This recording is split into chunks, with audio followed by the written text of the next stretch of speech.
Hi, this is Betty with Living Through and Beyond, and the subject today is the connection between Passover and Pentecost, which is the counting of the Omer. And this isn't going to be a real in-depth teaching. This is just a quickie kind of overview to give you a little bit of an idea as to what is being referred to when we talk about the counting of the Omer, which I'll get into in further teachings and more in depth. For right now, just the overview. So what we have in the spring, we're going to talk about the spring feast, which begins with Passover in the month of Nisan.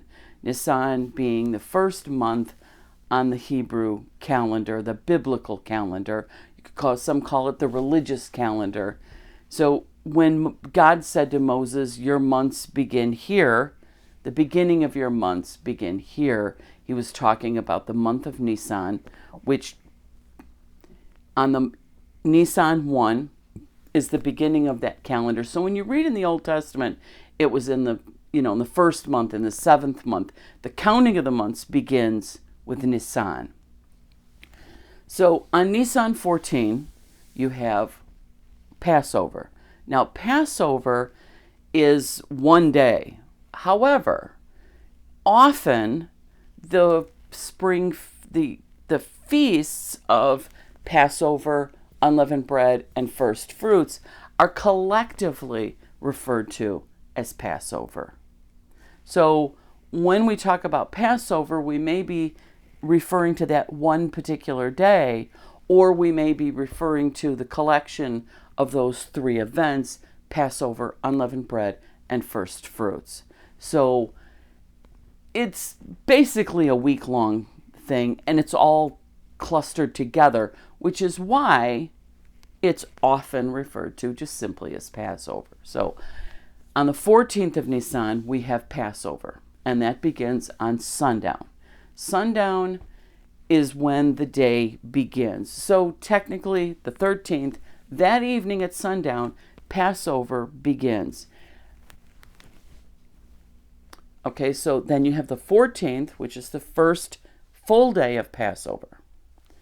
Then you have the 15th, which is the beginning of the Feast of Unleavened Bread. And unleavened bread is a 7-day feast. So you have the 14th of Nisan, which is Passover, the 15th of Nisan, which begins the Feast of Unleavened Bread. And then the following day, which was the 16th of Nisan, you have the Feast of First Fruits. Now, I know there are those out there that are already, the hair on the back of their neck is standing up, and they're starting to get a little bit enraged because that's not what they believe. There's controversy over when exactly is the Feast of First Fruits celebrated. Well, the language in the Old Testament is very difficult.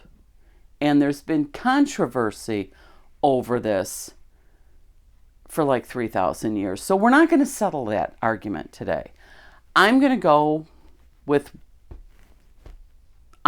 what I believe. You can choose to believe something else. Everyone is free to believe whatever they choose to believe. Some believe that the Feast of First Fruits isn't celebrated until after the Sabbath of that week. However you choose to do that, be my guest. However, for today's discussion, we're going to go with it starts on Nisan 16. So, and the reason I'm pointing that piece out is because that's the piece that begins what's referred to as the counting of the Omer. So we have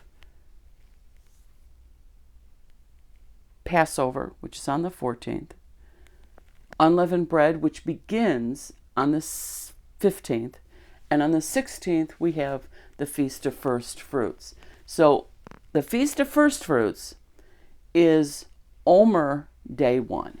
Okay? Now we count 50 days. And from that, you get to the 50th day, we have Pentecost. Pentecost is a Greek word meaning 50. Okay, the penta is for 50. So the Hebraic term for it is Shavuot. Well, the Hebraic term for Passover is Pesach. Okay, the Hebrew word for unleavened bread is matzot. So we have the Feast of Unleavened Bread, like I said, is a 7-day feast. So during the 7 days of unleavened bread, on the second day of unleavened bread is when you have the Feast of First Fruits. So for 6 days, we have these two things running concurrently. So, if you look on a calendar, you point out the date, you'll see Passover, unleavened bread, first fruits. For those next few days, you're going to have two things happening at the same time until the Feast of Unleavened Bread is over, and then you just simply continue to count the days of the Omer.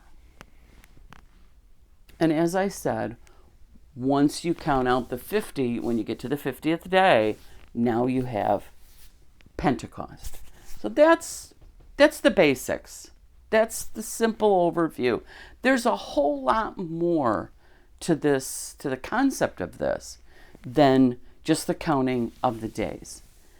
And I'm going to touch briefly on an observation I've made over the years. And maybe it's just because I have kind of a very prophetic type of look. I see things in the spirit, and I'll perceive different things. So there's typically something I'll perceive by the Spirit each year during this particular time. And often it will begin right around Passover, and I'll see a rollout of it and a culmination, if you will, that when something said, maybe a better way to put it is to say I'll see the manifestation of it in the earth by the time we get to Pentecost. That's not always a big deal. Sometimes and usually it's just something personal for me or something the Lord is revealing to me. So it's not always a wham bam, lights in the sky kind of, thunder and earthquake kind of event. Sometimes it's relatively minor, or at least minor in comparison to, God showing up at Sinai. So here's what happened the first go around. You have the Passover is when the children of Israel left Egypt. Or I should say, that was the night of the Passover when they ate the lamb and the death angel passed through on that evening after sundown. Okay? By the next day, you have them making their exodus out of Egypt. So now the children of Israel have now evacuated. Okay? And by the time they get to Sinai, there's a whole lot that has happened. And they have walked the whole way. So they've walked from Egypt all the way to Sinai. And they get to Sinai, and God shows up. And it's on this 50th day that God appears and he descends upon Mount Sinai, and he speaks to the children of Israel. This is when, the Jews refer to it as the giving of the Torah. And there's a whole lot, like I said, this is not intended to be a really super in-depth. So, some of you are going to be going wild over what I'm leaving out. And others are going, oh, wow, I never knew that. Okay, so there's that. Okay, so 3 days before God shows up, he tells Moses, okay, get everybody ready because in 3 days I'm going to show up. So during the time of this walking from Egypt from the time of the Passover until the time of the visitation of God at Sinai, there's a whole lot that happens. And if you go back and read the story in the book of Exodus, you'll see there's a lot that rolls out. There's a lot of challenges that they face. There are things that occur during this particular time period. And there's one thing, when we look at the Old Testament, we can look at it historically. We can look at it to see, prophetically it speaks of, the Messiah in some respect. We can see, how these things might, we'll see the correlation of that. But there's also something else that it can also speak prophetically into our lives. So there's always an application. There's always a takeaway. There's always something that will speak to us in the here and now. And so there's always going to be some kind of personal application, some kind of personal takeaway. And so when I look at this portion of Scripture or this period of time, I come to it each year fresh. I come to it, I don't go, okay, well, this is what it is, so every year I have to do the same thing, and it means the same thing. No, it doesn't. It has the same elements to it, but it seems like every year there's a different aspect, there's a different nuance, there's something else that the Lord is speaking to me through these events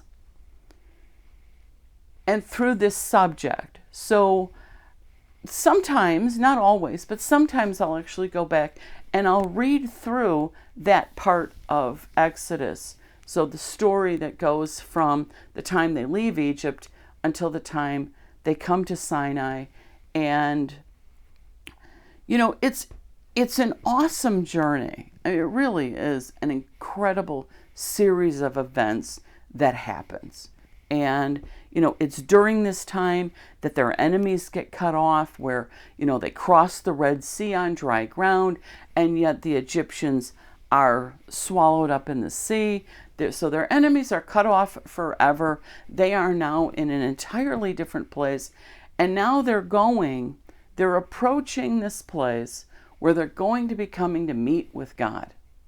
Now, they have no idea what that's going to mean. They have no clue what that's going to look like, because for them, this has never happened before.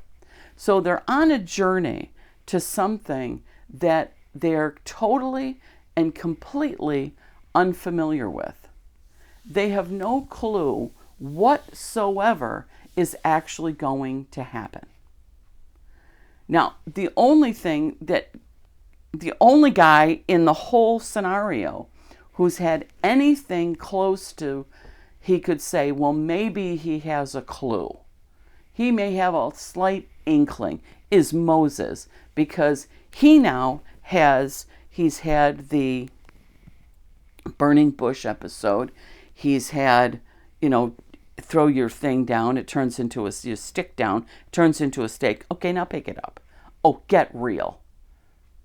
I mean, come on. If we read this and go, that had to have been frightening. But Moses has had these encounters with God that have been preparing him for what's coming. So they're seeing this miraculous God. They still have no clue what on earth to expect. They don't know where they're going. They don't know how they're going to get there. And they don't know what they're going to do once they do get there. All they know is we're following this guy Moses off into oblivion. We have no idea where we're going. And isn't that sometimes how it feels when we're following God? We're trusting that he knows more than we do. We're trusting that despite the fact that we have no clue what we're doing, we have no clue where we're going, all we know is God said, follow me, so I'm going to go. And it can be frightening. There can be times when we feel like the enemy's running up our backside and we've got nowhere to go. until finally that's dealt with and we go, oh my gosh, I think I got through that by the skin of my teeth. And, so life with walking with God can often be like following Moses out into the wilderness. So, as we're looking at these different topics, I try to get very real about it and try to apply it to my own life. And at the same time, hear from the Lord as to what it is that He is saying to me this year in these circumstances. And I have to say that, so this year at this recording is 2021. So today is April something. I think it's April 8th. Yes, it's April the 8th, 2021. And so we're in the midst of this counting of the Omer. So we're far enough now away from Passover that we've, in essence, we've left Egypt, but haven't quite got to that place yet where there's full-blown manifestation of God, okay? And often at this time of year, the Lord will be revealing something new to me. Maybe it's a direction He has for me. Maybe it's a new avenue of ministry He's taken me into. Maybe it's something He has me doing relationally with people in my life. But there's always something that seems to come up this time of year. And this year, I'm still trying to figure out what that is, to be perfectly honest about it. I don't know. And that's a big element of, I think, what many people are dealing with right now is the big I don't know.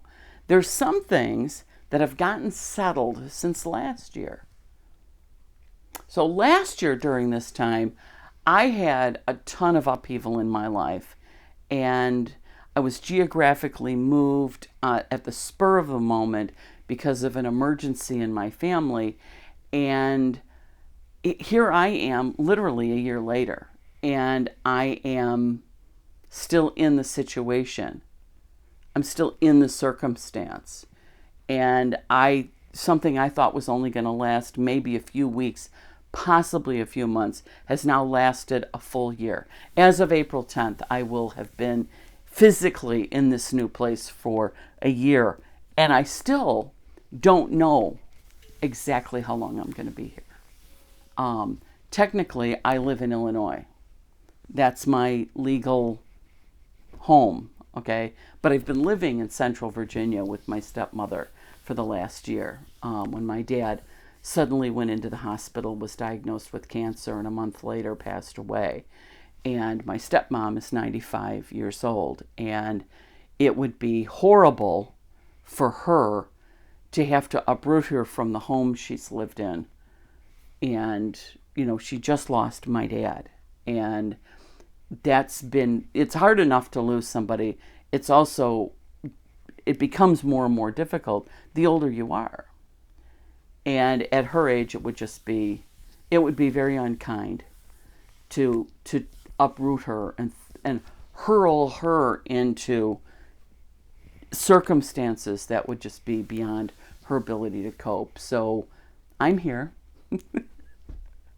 And I will be here for a while until we make other arrangements. And we don't know what that may or may not be yet. We haven't, as a family, we haven't decided that. For right now, we're keeping her in her home for as long as that's possible. So my life is sort of in this very suspended mode, like many of us have been. Over this past year, because of COVID, our lives have been in this very suspended mode. Some people, because of the vaccine now, are getting a sense of relief, and they're able to kind of get back out there. And, I haven't gotten my vaccine yet. I'm on the list, but we're not there yet. So, everything's in limbo. And that's kind of what this season of the counting of the Omer is like. it's kind of like being in limbo, because here you have, Old Testament, Book of Exodus, Hebrew people living in Egypt for 400 years. That's all these people have ever known. That's all they knew. That's all their ancestors knew. I mean, you have to go all the way back to Joseph and his brothers to get the generation of people who came into Egypt. So them and their children, and even Joseph's children were born in Egypt. So, and were half Egyptian. So, you've got this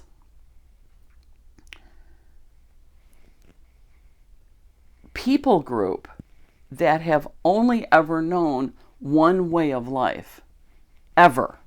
I mean, how long has the United States been the United States? Not 400 years. So,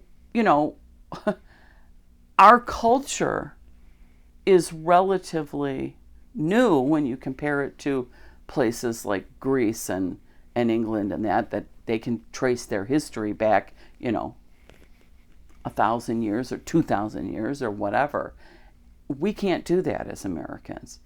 But this is all we've ever known. I mean, all I've ever known is life in the United States. Now, I've traveled around to different states, which can sometimes be like going to another country.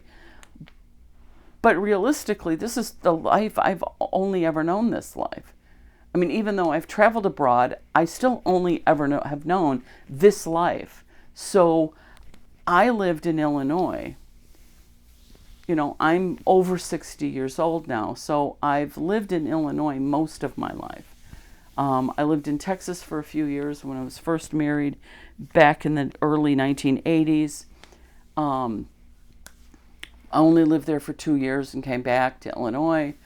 So really, Illinois is the only thing I've ever known. I've had to adapt during this past year.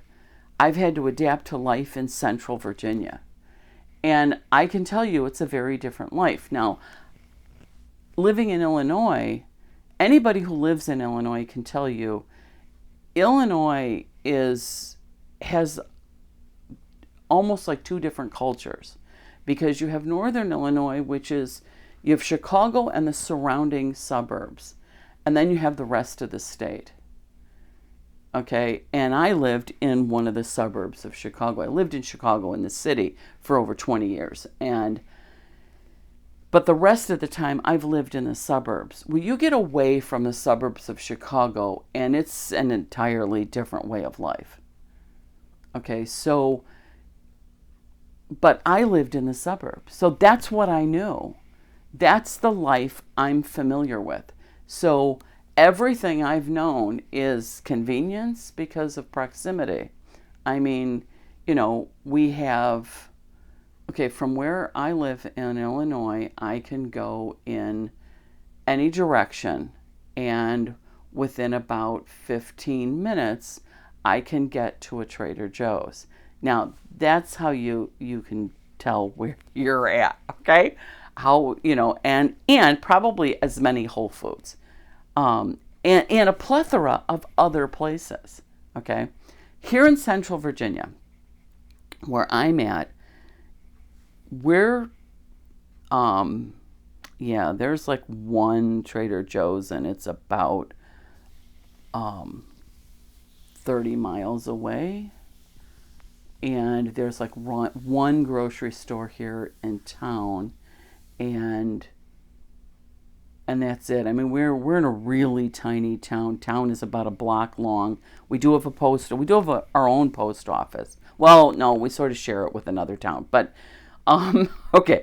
But it's in our town. Okay, we get to own that, and we have a nursing home, and there's a school here, but there's not much. I mean, we don't even have a McDonald's. I mean, you got to know. That's like, how do you measure how big your town is do you have a McDonald's? Do you have a Starbucks? I mean, by me, I could walk to Starbucks. Here, no. You, again, get in the car, drive for 45 minutes, and you might be able to find one. So and I'm saying all of that to say it's a very different culture. The culture's very different. Where I live here, we live in the woods. So, we're in a wooded area where the neighbors don't really talk to each other very much. There's not a lot of activity that goes on around here. It's a very quiet area. Well, again, I'm from the suburbs. There's a lot of activity. There's always coming and goings and things going on. There's always some kind of event you can go to, and if there's not one going on in your town, you can jump on the metro or get on a bus or hop in the car. I mean, places are accessible. There's nothing accessible in Central Virginia. There just isn't. And it's not a negative or a positive. It's just different. And the reason I'm belaboring that is because that's kind of the difference for these people coming out of Egypt. Here they have been in this place where they have, let's say, the infrastructure of Egypt. Okay?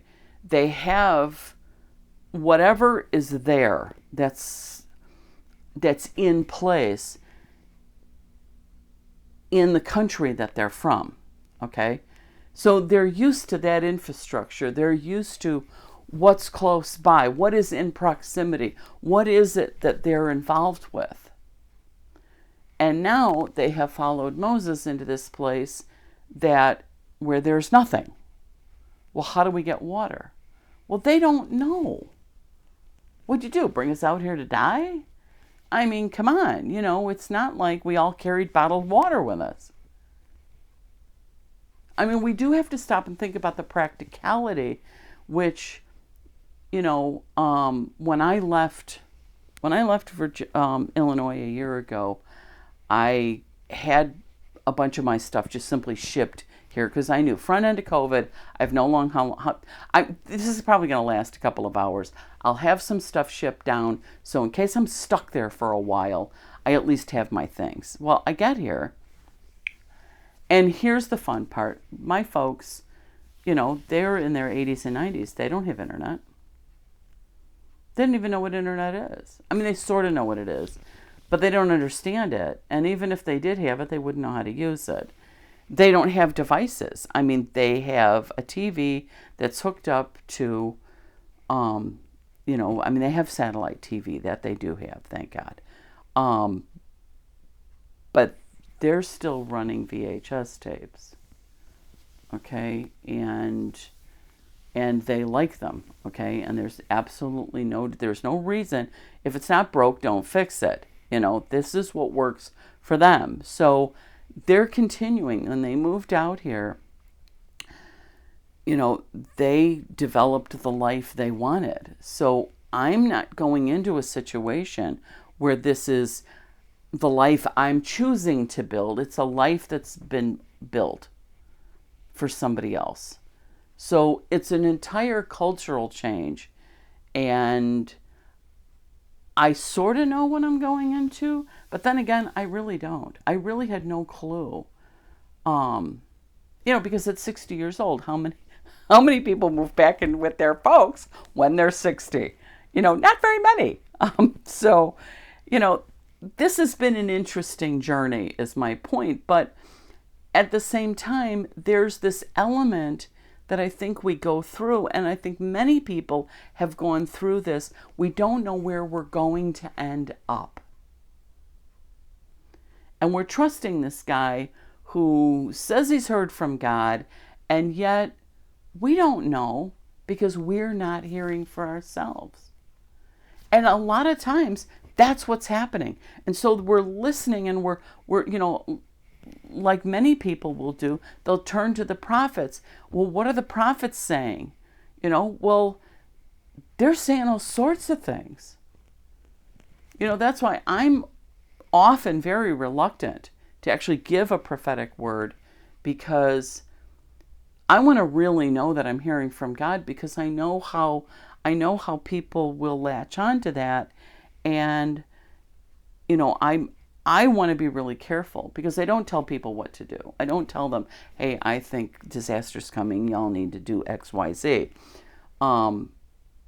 If I think something's coming, you need to get on your face and hear from God. You need to hear from God on your own. And that's kind of the whole deal. So the whole thing about coming to Sinai and getting to that place where God says, okay, you're going to come out here. I'm going to lead you. Go to where I'm telling you to go, and I'll meet you there. Okay? There's a date on the calendar. It's 50 days from Passover. Just get there. That's all you can do is just get there. And I'll meet with you there. That's an appointed time. Okay. So all we have to do is wait for the day and we get there. But when we get there, are we prepared to hear? Have we positioned our heart so that we can be open to hear from God? Are we doing the things that we need to do in order to align ourselves so that we can actually hear and receive? And then my next question is, if you hear from God, are you willing to do what he says? Because that's a big key. And I think it's this counting of the Omer and this time of walking it out and getting from one place to the other. There's a lot that gets walked out during that time. And the whole point is to not just bring us out of where we've been, but to bring us into where we're going. And they were about to embark on a whole new journey. So something new was going to begin for them once they got to this place. Do they know what this new thing is? Of course not. Do any of us know what's really coming down the pike? Not really. Now, I don't care how prophetic you are, you still don't really know what's coming. We may have a picture, but even the Apostle Paul said we know in part and we see in part. Nobody knows the whole picture. And often I have found even when the Lord prepares you for something and he tells you what's coming or he tells you how to prepare for something, when you get there you go, that was that? Well, yeah, it's exactly what God said, but oh my gosh, it's so not what I thought was going to happen. Because we develop a picture in our head that's not necessarily what is actually going to happen. But that's how our brains work, and that's one of the downfalls of being a human. So all of this to say, we're in this period of time between Passover and Pentecost. We're in a time when things are just kind of being walked out. But this walking out is supposed to bring us to a place where we can hear the voice of God. So if I could encourage you, it would be to say, spend some time just getting into the presence of God if you can, and at least just getting alone and quieting your heart. Sometimes we come with all of our expectations and our list. Often we come to God with our list of I was going to say demands. That's really what it is. Our prayer requests / demands. This is the stuff we want. I want you to change this person. I want you to intervene over here. Can we take that list and set it aside? And I know how hard that is. I do. So I know what I'm asking because I know how hard it is for me to do that. So I know what I'm asking isn't easy, but I also know that when we do it, there's a reward. And that is hearing the voice of God. So if we can take our list and set our list aside and set our agenda aside and all the things that are heavy on our hearts and just set them aside for a moment. God knows the things that are on our heart. If we can get to the place of trusting that God knows the circumstances and God knows and understands that we're anxious over these things, if we can take the anxiety and set the anxiety aside and just simply come into the presence of God just for the purpose of meeting with Him, we will often find that circumstances begin to resolve themselves. There's things that begin to unravel and unfold, and we'll find that in the midst of just simply meeting with God in communion with Him, in just love relationship with Him and spending time with Him, not with the laundry list, not with the to-do list, not with the type A personality stuff that says I have to be on my A game. Just come in humble despair if you have to. If you're desperate, you're desperate. God, I'm desperate. Let me bring my desperation to you. God, I'm hurting and I'm anxious. I'm going to bring this anxiety to you. And let God take that anxiety and the tension and the stress and the fear and the unknown, and let God, and just lay it before Him and allow Him to come in with His peace, because He is the Prince of Peace. He is the God of all comfort. He knows and He understands, and He is there for us. And I think through this time, we have such an opportunity to just simply, like I said, quiet our hearts and our minds before God and just come and sit in His presence and spend time with Him in worship, in adoration, and communion with Him. And we will find that situations and circumstances begin to shift around, and we'll see the direction that God has for us, and we'll begin to know and understand where we need to go and how we need to proceed, and answers begin to come. So I know that's, probably not what you were expecting to hear about the counting of the Omer. Nevertheless, that's my view. So I hope that it has ministered to some of you. And I pray that between now and when we get to Pentecost, that you'll have an opportunity to take what time you have, just spend some time with the Lord. In the meantime, the Lord bless you and keep you. The Lord make His face to shine upon you and be gracious to you. The Lord lift up His countenance upon you and give you peace. This has been Betty with Living Through and Beyond. Shalom.